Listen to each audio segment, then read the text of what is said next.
Morning. How's it I was going? sitting here and it's like screw it. What's that? I was sitting here and thinking to myself, well, screw it. Fuck, we're not in a corporation to be adhering to specific timelines. We're not waiting for somebody to get out of the boardroom so we can use it. Yeah. Oh, I stayed up so late last night doing absolutely like stupid things. I was playing a game. Hate myself. thinking about what? I was playing a game. Oh, playing a game. Very late last night, and I hate myself for that because it's an absolutely waste of time. Absolute waste of time. Yeah. Well, I don't know. It's not productive use of time, but it's not necessarily a waste of time if it helped you relax and you enjoyed it. I guess. Thank you. Thank you for saying that. But we all know that's not. Anyway, so how was your day? Yeah, it was good. It was busy. I'd kind of forgotten how much work it is to build something like end to end in terms of a funnel or whatever. So I've got my 5-day challenge that I was telling you about for the interview simulator. Yeah. But like I have to build, so I got to build a page for each day of the challenge, which is fine because I just build it once, then I can clone it, and then I just swap out the text and the video. So that's not that big a deal. But then it's like I'm not using the stupid double 2-step opt-in process that Kajabi has because I have 0 success rate. But now what I'm doing is they'll go from my ad to a landing page. They'll put in their email and name, take them to a thank you page. The thank you page will have what Kajabi calls an assessment, but basically a little survey. Yep. And the last question of the survey is basically, do you agree to receive emails for this challenge and be added to our mailing list? Yep. So that's it's not the official 2-step process, but at least that way I'm not subject to bulk folder emails. Like I'm making them, press a button that says they agree. So I think I'm covered.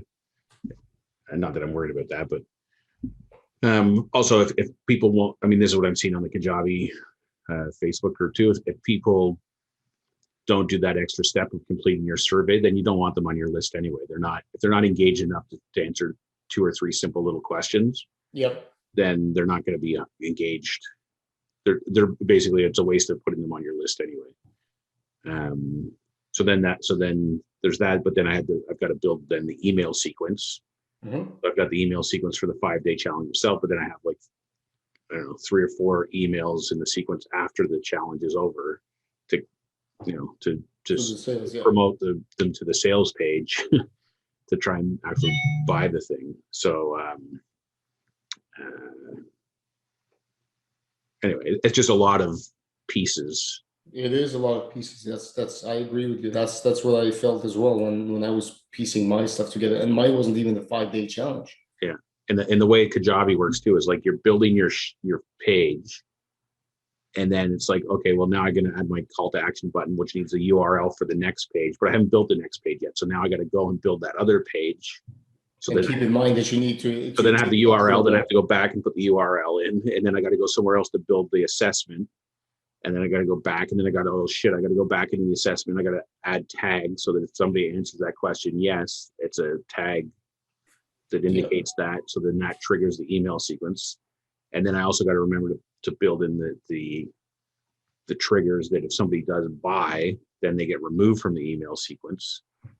Anyway, it's just, so I spent most of the day dicking around with that. I'm almost done. I'm about 90% done that. So I plan to have that done by today. And then I heard from Amy late yesterday. So we'll do a quick episode, then we'll stop recording and get into the fun stuff. And I had lots of calls. I was on the phone yesterday, like fuck. So I was on with you. Then I had a peer coaching call with this guy from the UK, which ran about 5 minutes long. So that was till like 11 something. Then I had a call at 1 with Joanne, who's the Hallmark lady, because I was having a call with her to get basically the language, it was like I'm building my marketing page for the leadership for retail managers. So I wanted to find out like what's real for her, what's the conversation she's having in her head. Anyway, I got great information from her, just in terms of like how you think. So she told a story about how, like I said, what is it that you want your managers to get out of this course? And she said, well, every manager she's ever hired, the first thing they come in and do is they look in the back room, they go, oh, this back room's a mess, and they want to clean it up. But she said, not one of them ever says, this back room's a mess, I wonder why this is happening. What's the root cause? Right? Like they're not thinking at a managerial level. Yeah. And she gave a lot of examples. Then she gave this example of the vacuum, which is a metaphor. So she has a program for new hires called 60 Things in 60 Days. So it's basically a checklist of a program of here's the 60 things you need to know in the first 60 days of working here. And one of the examples is, where's the vacuum? And it's a simple thing. It's like, checklist. Do you know where the vacuum is? No. Okay, the vacuum's over there. Okay, check. But she says you wouldn't believe how many people, it's part of their closing procedures or whatever is to do a quick vacuum of the store. Well, where's the vacuum? They don't know where the vacuum is. And then on top of that, she said, people always, oh, the vacuum's broken. Well, did you clean the vacuum? Because they're vacuuming carpeting. I don't know. If you don't clean it regularly, like do maintenance, like any machine, then it breaks down. So she's like, I'm constantly having to buy new vacuums because they keep burning them out because they're not maintaining them properly. And it's like, I just started laughing because I think, like you think about operating a store, or in her case, 6 stores, how far down the list of this for a store owner should be worrying about the bloody vacuum? But it's something that it costs her money if that stupid little thing doesn't work. And it's just a microcosm of the whole business, if you think about it. Yeah, that is. Yeah, you can't get that stuff if you don't have those interviews. Yeah, exactly. It was like gold. This is gold, yeah. Yeah. So she was laughing at me because I go, oh, this is awesome. I go, I'm making a whole video about this vacuum thing. And she's like, what are you talking about? Because to her, it's just a stupid annoyance, right? But to me, it's a metaphor for the whole business. Yeah, that's anyway, true. that was a great call. And then I had a call with Andre, because she bought Leadership for Teens for her kids. Yep. Way back when. So I'd reach out to everybody the last few days about testimonials and stuff. So how is she doing? She's okay. It's some turbulent times over there, as you know, even though retail's booming because of the pandemic. Mm-hmm. The businesses that support retail, like their business, is not booming. Like, you're not getting new clients,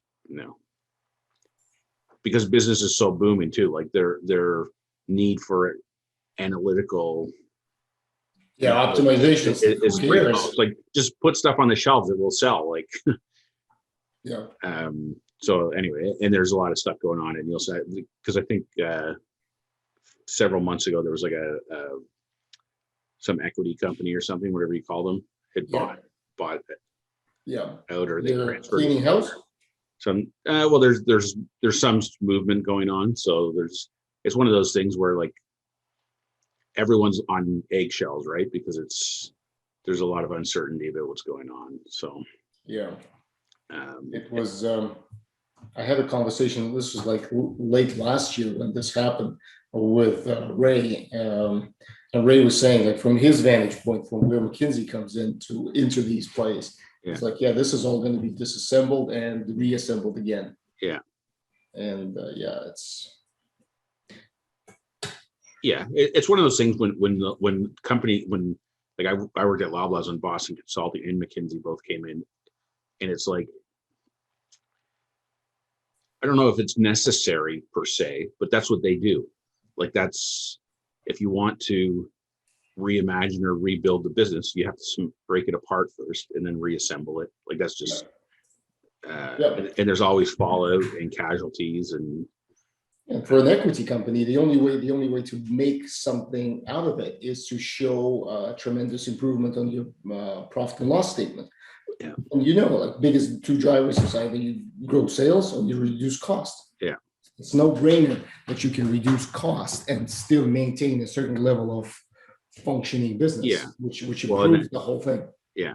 And that's the irony of the whole thing, is that it's you're delivering what people want to see, but it's a very short run thing. Like you can slash people like all your costs in half and still run your business for a period of time without really any loss in sales or whatever. But after when you're going to hit a threshold at some point where it's like the business can no longer function like this effectively, and then it's a very short-term thing. Anyway, so I got some information from her, and she's gonna try and get her kids to finally do the course. They're all having like every kid in the world, a difficult time with online learning and stuff. So I can only imagine. But yeah, so that was a good conversation, and then I had a coaching call later in the evening. So Holy shit! When did you get to do your funnel? in between all that. Wow. So it was like I was watching hockey and stuff last night while I was working. So okay, you multitask like a king, man. Yeah, well, I that's been my MO my whole life. I always work better if the TV or something was on in the background, like studying university. Okay, yeah, I do the same thing with music, but I can't watch stuff. I couldn't study like I'm listening to the hockey game, and then when you hear like there's a goal or something, you just look up and you watch the replay of the goal, and you're like, oh, that was a good goal. And you go back to work, or if it's a fight or something. But anyway, it's it was a good day, and then I got the email from Amy. So you were busy yesterday too with some prototyping. I was, and I actually I was quite happy with where I ended up. I decided not to go into the weeds because I was thinking of creating like you click on a book, it opens up a separate page. Every separate page has its functionality by different players already assigned there. Then you can also have a navigation where you choose a parent. So it's all easy. I figured, you know what? I know that can be done. And it's one of those things. It's exactly what you said. It's just like I started like sketching out the layout of the website. Yeah. And so I figured, you know what, I'm just gonna put something together because I wanted to see that I can actually allow users to upload. Yeah. And then so that form is a subscription form. And I've also figured out how to make you don't need name and email. Yeah. Because you will ask for a logging of the upfront for the user. And because they're logged in, there's a checkbox which those fields will be hidden if the information is available. Right. Which is always going to be the case. But it also connects to the email autoresponder. So for a given person, like I signed in with Natalie, and the book. So first, it's identifies like she's a mom, and then whatever book she uploaded also is being captured. Cool. So if you ever want to do like a bulk send to everyone who uploaded Dr. Seuss, you can always find them in your email system and just send them a notice. That's great. Always because you like this book, think about this. Yeah. So I thought that was because WordPress does not allow you to do that on their side. Yeah. Yeah. Cool. But all right. Well, let's hold on a second. We'll get back into that. Yeah. And we'll just did you get many responses on your 50th episode share and stuff? No. Did you? I had I have a few views on YouTube, and then I had maybe 6 or 8 or something likes on LinkedIn. But I think when I looked, I had 200 and something impressions or views of my post. Let me just look.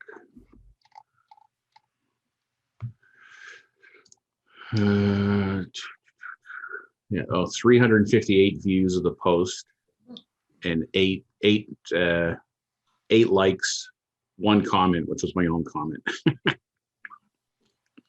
Solid, man. Solid. But anyway, so I'm happy. Like 358 views. It doesn't mean anything necessarily, but whatever. I liked it. I thought it was a big milestone day for us. It was. I did not process it until I kind of sit down and thought about what this means. Yeah. I mean, even at the very lowest level, the fact that we stuck to this for 50 episodes that's a heck of an achievement. is pretty good. It is. So anyway. All right. I'll Cut this off. and then we'll